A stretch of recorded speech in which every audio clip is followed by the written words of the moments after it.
ഞാൻ വീണ്ടും മനു ഭരത്തിലേക്ക് പോകുമ്പോൾ മനു ഇവിടെ ഇതാ പ്രതിപക്ഷ പാർട്ടികളുടെ നിലപാടാണല്ലോ നിർണായകം. CJPയുടെ പ്രതിഷേധം അവസാനിച്ചു എന്ന് നമുക്ക് ഏതാണ്ട് അറിയാം. ഇനി അവർ മറ്റു പ്രതിഷേധങ്ങളുമായി രംഗത്തെത്തുമോ എന്നതും കണ്ടറിയണം. കാരണം ഇതൊരു മാതൃകയായി മാറിയിരിക്കുന്നു CJPയുടെ പ്രതിഷേധം. അതിലേക്ക് ഞാൻ വരാം. പക്ഷേ പ്രതിപക്ഷ പാർട്ടികൾ ഇന്ന് പാർലമെന്റിൽ ഈ വിഷയം വീണ്ടും ഉന്നയിക്കുക തന്നെ ചെയ്യില്ലേ?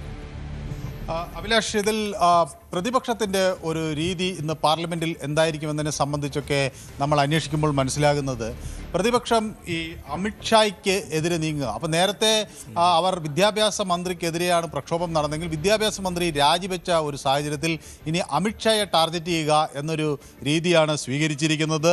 ഇപ്പോൾ രാജ്യസഭയിൽ റൂൾ 267 അനുസരിച്ച് ഉപക്ഷേപത്തിന് നോട്ടീസ് നൽകിയിരിക്കുന്നു. CPIയിലെ P. സന്തോഷ് കുമാറാണ് നോട്ടീസ് നൽകിയിരിക്കുന്നത്. ഈ വിദ്യാർത്ഥികളെ 20-ാം തീയതി നടത്തിയ സമരത്തിൽ ആക്രമിച്ച സംഭവം സഭയിൽ നിർത്തിവെച്ച് ചർച്ച ചെയ്യണം എന്നാണ് രാജ്യസഭയിൽ ആവശ്യം ഉന്നയിച്ചിരിക്കുന്നത്.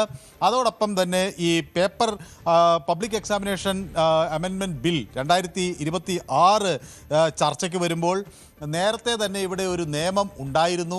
പക്ഷേ അതിന് വേണ്ടത്ര ഒരു താല്പര്യം അത് നടപ്പിലാക്കാൻ സർക്കാരിന് ഇല്ലായിരുന്നു. ആ ഒരു പാളിച്ച ഉയർത്തി കാണിക്കുക എന്നതാണ് പ്രതിപക്ഷം ആഗ്രഹിക്കുന്നത്. അപ്പോൾ ഒരു നിയമമില്ലാത്തതിൻ്റെ കുഴപ്പമായിരുന്നില്ല, അത് നടത്തുവാനുള്ള ഒരു താല്പര്യം, ആ നിയമം പ്രാബല്യത്തിൽ ഉണ്ടായിരുന്നിട്ടും ആ നിയമം നടപ്പിലാക്കാനുള്ള ഒരു താല്പര്യക്കുറവാണ് ഈ പ്രശ്നങ്ങൾക്കെല്ലാം വഴിവെച്ചത് എന്ന് ചൂണ്ടിക്കാണിച്ചുകൊണ്ട് സംസാരിക്കുക എന്നതാണ് ഇപ്പോൾ അതിൽ ഒരു നിലപാടായി സ്വീകരിച്ചിരിക്കുന്നത്. ഏതായാലും BJPയിൽ നിന്ന് ബൻസുരി സ്വരാജും തേജസ്വി സൂര്യയുമായിരിക്കും ബില്ലിന് അനുകൂലിച്ച് സംസാരിക്കുന്നത്. ഷർമിള ശങ്കറും അതുപോലെ മിതാലി ബാഗും TMCയിൽ നിന്നും TDPയിൽ നിന്ന് ലാലു ശ്രീകൃഷ്ണദേവരായയിലും ഒക്കെ ബില്ലുമായുള്ള ബന്ധപ്പെട്ട ചർച്ചകളിൽ പങ്കെടുക്കും എന്ന് വ്യക്തമാക്കിയിട്ടുണ്ട്. പക്ഷേ ഇതിലെല്ലാം ഒരു പ്രധാന കാര്യം, അപ്പോൾ KC വേണുഗോപാലും ഒരു പ്രതികരണം നടത്തിയിരിക്കുന്നു. ഇത് വിദ്യാർത്ഥികൾക്ക് നേരെ നടന്ന ഈ അക്രമം, ക്രൂരത, സമാനതകളില്ലാത്ത അടിച്ചമർത്തൽ, അതിനെതിരെ ഒരു നടപടി വേണം. അതോടൊപ്പം തന്നെ ഈ പാർലമെൻറ്റ് ലോക്സഭയിൽ ഇത് സഭ നിർത്തിവെച്ച് ചർച്ച ചെയ്യണം എന്ന ഒരു അടിയന്തര പ്രമേയത്തിനുള്ള നീക്കം നടത്തണം എന്ന് KC വേണുഗോപാലും ആവശ്യപ്പെടുന്നു. അപ്പോൾ സ്വാഭാവികമായും ലക്ഷ്യം ഇനി അമിത്ഷാ ആണ് എന്ന തരത്തിൽ ആണ് പ്രതിപക്ഷം നീങ്ങുന്നത്. ജൂലൈ 20 അതായത് ഈ സമരവുമായി ബന്ധപ്പെട്ട തുടർ ചർച്ചകൾ പാർലമെന്റിൽ ഉന്നയിക്കുക, പ്രത്യേകിച്ച് സമരക്കാർക്ക് നേരെയുണ്ടായ അതിക്രമങ്ങൾ. ഞാൻ മനുവിലേക്ക് വീണ്ടും തിരികെ എത്താം. പ്രിയപ്പെട്ട പ്രേക്ഷകരെ, ഭരണകക്ഷിയെ മാത്രമല്ല പ്രതിപക്ഷ പാർട്ടികളെ കൂടി ഇരുത്തി ചിന്തിപ്പിക്കുന്ന ഒന്നായിരുന്നു CJPയുടെ പ്രതിഷേധം എന്നതാണ് ഇപ്പോൾ എടുത്തു പറയേണ്ടത്.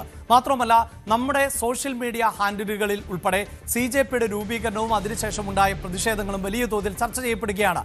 അതായത് മുഖ്യധാര രാഷ്ട്രീയ പാർട്ടികളുടെ പിന്തുണയില്ല എങ്കിൽ പോലും ജനങ്ങൾ ഒത്തുചേർന്നാൽ, അവർക്ക് കൂട്ടായൊരു സ്വഭാവമുണ്ടായാൽ, ഇച്ഛാശക്തിയോടുകൂടി പൊരുതിയാൽ എത്ര വലിയ ഭരണകൂടത്തിൻ്റെയും കണ്ണു തുറപ്പിക്കാൻ സാധിക്കും എന്നതാണ് ഇപ്പോൾ വലിയ തോതിൽ ചർച്ച ചെയ്യപ്പെടുന്നത്. അതുതന്നെയാണ് നമ്മൾ ജന്തർ മന്ദറിൽ കാണുകയും ചെയ്യുന്നത്. ഒരുപക്ഷെ പ്രതിപക്ഷ രാഷ്ട്രീയ പാർട്ടികൾ ഏറ്റെടുക്കേണ്ട ഒരു പ്രതിഷേധം അവർക്ക് കൃത്യമായി ഏറ്റെടുക്കാൻ സാധിച്ചില്ല എന്ന് മാത്രവുമല്ല, CJPയെ പോലെ ഉള്ള ഒരു മുന്നേറ്റത്തിന് ഇത് ഏറ്റെടുക്കാനും വിജയിപ്പിക്കാനും ജനകീയ പിന്തുണ നേടാനും സാധിച്ചു എന്നതിപ്പോൾ വലിയ തോതിൽ ചർച്ച ചെയ്യപ്പെടുകയാണ്. പലപ്പോഴും നമുക്കറിയാം, ഒരു പ്രക്ഷോഭം ആരംഭിക്കുന്നത് ദിവസങ്ങൾ നീണ്ട ഒരു പോരാട്ടത്തിനൊടുവിലായിരിക്കും. അതല്ലെങ്കിൽ മുഖ്യധാര രാഷ്ട്രീയ പാർട്ടികൾ അത് ഏറ്റെടുക്കുകയാണ് ചെയ്യേണ്ടത്. ഇവിടെ ഈ പ്രക്ഷോഭത്തിന്റെ രൂപവും ഭാവവും ഒക്കെ വലിയ തോതിൽ ഇപ്പോൾ ചർച്ച ചെയ്യപ്പെടുന്നത് ഈ പ്രസ്ഥാനത്തിന്റെ രൂപീകരണവും അതിനുശേഷം ഉണ്ടായ പ്രതിഫലനവുമാണ്. പ്രിയ പ്രേക്ഷകരെ, അതൊന്ന് സൂചിപ്പിച്ചു പോകുമ്പോൾ നമ്മൾ ഓർക്കേണ്ടത് കേവലം 2 മാസം കൊണ്ടാണ് ഇത്രയധികം സംഭവവികാസങ്ങൾ ഈ രാജ്യത്തുണ്ടായത് എന്നതാണ്. 2026 മെയ് 15 സുപ്രീം കോടതിയിലെ ചീഫ് ജസ്റ്റിസ് ആയിട്ടുള്ള സൂര്യകാന്തിന്റെ പരാമർശം. ഒരു കേസ് പരിഗണിക്കവേ ആണ് അദ്ദേഹം രാജ്യത്തെ തൊഴിലില്ലാത്ത ജനങ്ങളെ പാറ്റകൾ അല്ലെങ്കിൽ കോക്രോച്ച് എന്ന നിലയിൽ പരാമർശിച്ചു പോയത്. ആ പരാമർശം ആണ് യഥാർത്ഥത്തിൽ ഇങ്ങനെയൊരു മുന്നേറ്റത്തിലേക്ക് എത്തിച്ചത് എന്നതാണ് എടുത്തു പറയേണ്ടത്.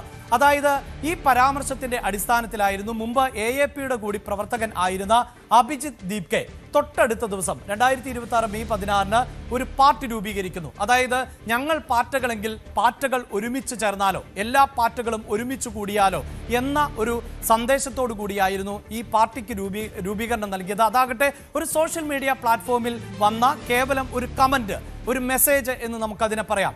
അങ്ങനെയാണ് കോക്രോച്ച് ജനതാ പാർട്ടി രൂപപ്പെട്ടത് എന്നതാണ് എടുത്തു പറയേണ്ടത്.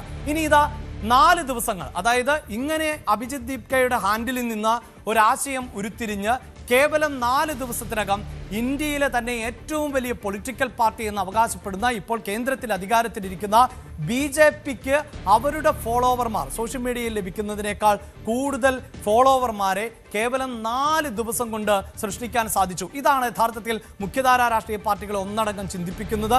4 ദിവസം കൊണ്ട് പുതിയൊരു ആശയത്തിന് വലിയ പിന്തുണ ലഭിക്കുന്നു, അതും യുവാക്കൾ. അപ്പോൾ യുവാക്കളുടെ മനസ്സ് മുഖ്യധാരാ രാഷ്ട്രീയ പാർട്ടികളെക്കാൾ ഉപരിയായി ഇത്തരം ആശയങ്ങളിലാണ് എന്ന് അവർ ഭയപ്പെടുകയാണ് എന്നതാണ് മനസ്സിലാക്കേണ്ടത്. പിന്നീട് ഈ ആരാണ് ഈ അഭിജിത്ത് ദീപ്കെ എന്നത് ഉൾപ്പെടെയുള്ള ചർച്ചകൾ വലിയ തോതിൽ ഉണ്ടായിരുന്നു. അദ്ദേഹം വിദേശത്തിരുന്നു കൊണ്ടാണ് ഇങ്ങനെ ഒരു പ്ലാറ്റ്ഫോമിന് രൂപം നൽകിയത്. പക്ഷേ അനുഭാവികൾ ജൂൺ 3-നാണ് ഡൽഹിയിൽ ആദ്യത്തെ വാർത്താ സമ്മേളനം നടത്തുന്നത്. ആ വാർത്താ സമ്മേളനത്തിലാണ് ഈ നീറ്റ് ചോദ്യപേപ്പർ ചോർച്ചയുമായി ബന്ധപ്പെട്ട് പ്രക്ഷോഭത്തിന് അവർ തയ്യാറെടുക്കുന്നത്. നിരവധിയായ ആളുകൾ, നിരവധിയായ കുട്ടികൾ മനോവിഷമത്താൽ ആത്മഹത്യ ചെയ്ത പശ്ചാത്തലത്തിൽ കൂടിയായിരുന്നു ആ പ്രക്ഷോഭത്തിന് അവർ തയ്യാറെടുത്തത്. ഓർക്കുക, അപ്പോഴും ഇതിന് ഇത് രൂപീകരിച്ച നേതാവ് നമ്മുടെ രാജ്യത്തുണ്ടായിരുന്നില്ല. 2026 ജൂൺ 6-നാണ് അഭിജിത്ത് ദീപ്കെ ഡൽഹിയിൽ എത്തിയത് എന്നതാണ് എടുത്തു പറയേണ്ടത്. അന്ന് തന്നെയാണ് ആ പ്രക്ഷോഭവും തുടങ്ങിയത്. ഒരുപക്ഷെ അഭിജിത്ത് ദീപ്കെ ഡൽഹിയിലേക്ക് എത്തുമ്പോൾ തന്നെ അറസ്റ്റ് ഉണ്ടായേക്കാം എന്നതായിരുന്നു എല്ലാവരും ഭയന്നത് എങ്കിൽ കേന്ദ്ര സർക്കാർ ഈ പ്രക്ഷോഭം ഇത്രമേൽ ആളിക്കത്തുമെന്ന് പ്രതീക്ഷിച്ചിരുന്നില്ല എന്ന് വേണം നമുക്ക് അനുമാനിക്കാൻ. അങ്ങനെ ഒരു ദിവസത്തെ പ്രക്ഷോഭത്തിനാണ് രാജ്യ തലസ്ഥാനം വേദിയായത്. പിന്നീട് ജൂൺ 20-ന് മറ്റൊരു പ്രതിഷേധ രീതി, അത് ഒരുപക്ഷെ ഇപ്പോൾ എല്ലാവർക്കും പരിചയമുള്ള ഒന്നാണ്. കോവിഡിന്റെ സമയത്തായിരുന്നു നമ്മൾ സ്പൂണും പാത്രം കൊട്ടിയും ഒക്കെ രാജ്യത്തിന്റെ ഒരു ഐക്യദാർഢ്യം, എല്ലാവരുടെയും കൂട്ടായ്മയെക്കുറിച്ചൊക്കെ സംസാരിച്ചതെങ്കിൽ അങ്ങനെ തന്നെയുള്ള ഒരു പ്രതിഷേധം, പ്ലേറ്റും സ്പൂണും കൊട്ടിക്കൊണ്ടുള്ള ഒരു മെഗാ പ്രതിഷേധത്തിന് ആയിരുന്നു 2026 ജൂൺ 20-ന് ഈ കോക്രോച്ച് പാർട്ടി രൂപം നൽകിയത്. പക്ഷേ ആ പ്രതിഷേധം പിന്നീട് അതിൻ്റെ രൂപവും ഭാവവും മാറുകയായിരുന്നു. അനിശ്ചിതകാല പ്രതിഷേധത്തിലേക്ക് അവിടെ കൂടിയവർ ഒത്തുചേരുകയും അങ്ങനെ ഒരു തീരുമാനത്തിലേക്ക് എത്തുകയും ചെയ്തു എന്നതാണ്. അതിനിടയിലായിരുന്നു സോനം വാങ്ചുക്കിന്റെ നിരാഹാര സമരം. അതോടുകൂടിയാണ് ഈ സമരത്തിന്റെ സ്വഭാവത്തിൽ മറ്റൊരു മാറ്റം പ്രകടമാകുന്നത്. പ്രത്യേകിച്ചൊരു സത്യഗ്രഹ സ്വഭാവമുള്ള സമരം, നിരാഹാര സമരം. അതായത് ഭരണകൂടങ്ങളുടെ കണ്ണു തുറപ്പിക്കാൻ അവരെ എതിർക്കുക കായികമായി എന്നതൊന്നും സാധ്യമല്ല. അവിടെയാണ് ഈ സഹന സമരം, അതായത് മഹാത്മാഗാന്ധിയുടെ സമര രീതിയിലേക്ക് പോയത്. അങ്ങനെയാണ് സോനം വാങ്ചുക് നിരാഹാര സമരം ആരംഭിച്ചത്. അത് ജൂൺ 28-നായിരുന്നു എന്നതാണ്. ഇനി ഈ പ്രതിഷേധത്തിന് കൂടുതൽ കരുത്തു വന്നത് എപ്പോഴായിരുന്നു എന്നതാണ്. സോനം വാങ്ചുക്കിനെ അറസ്റ്റ് ചെയ്യുന്നു. ആ പോലീസ് നടപടി അങ്ങേയറ്റം വിമർശനത്തിന് വഴിയൊരുക്കി. വെള്ളത്തുണി കൊണ്ട് മറച്ച്, സ്റ്റേജും വേദിയും എല്ലാം മറച്ച് വളരെ പെട്ടെന്ന് അപ്രതീക്ഷിതമായി ഡൽഹി പോലീസ് സോനം വാങ്ചുക്കിനെ അറസ്റ്റ് ചെയ്തു നീക്കുന്നു. അപ്പോഴേക്കും, അതായത് ഓർക്കുക, ഇവിടെ ജൂൺ 28-ന് നിരാഹാരം ആരംഭിച്ചതാണ്. ജൂലൈ 18 ആകുമ്പോഴത്തേക്കും ആരോഗ്യനില അങ്ങേയറ്റം മോശമായിരുന്നു. അതിനെ തുടർന്നാണ് പോലീസ് ഈ നടപടി എടുത്തത് എങ്കിൽ പോലും ആ നടപടിയാണ് യുവാക്കളെ ഒന്നടങ്കം ചൊടിപ്പിച്ചത് എന്ന് തന്നെ പറയാം. അങ്ങനെയാണ് ഈ സോനം വാങ്ചുക്കിന്റെ അറസ്റ്റ് ഉണ്ടാകുന്നത്. തൊട്ടടുത്ത ദിവസം അഭിജിത്ത് ദീപ്കെ നിരാഹാരം ആരംഭിക്കുകയും ചെയ്തു.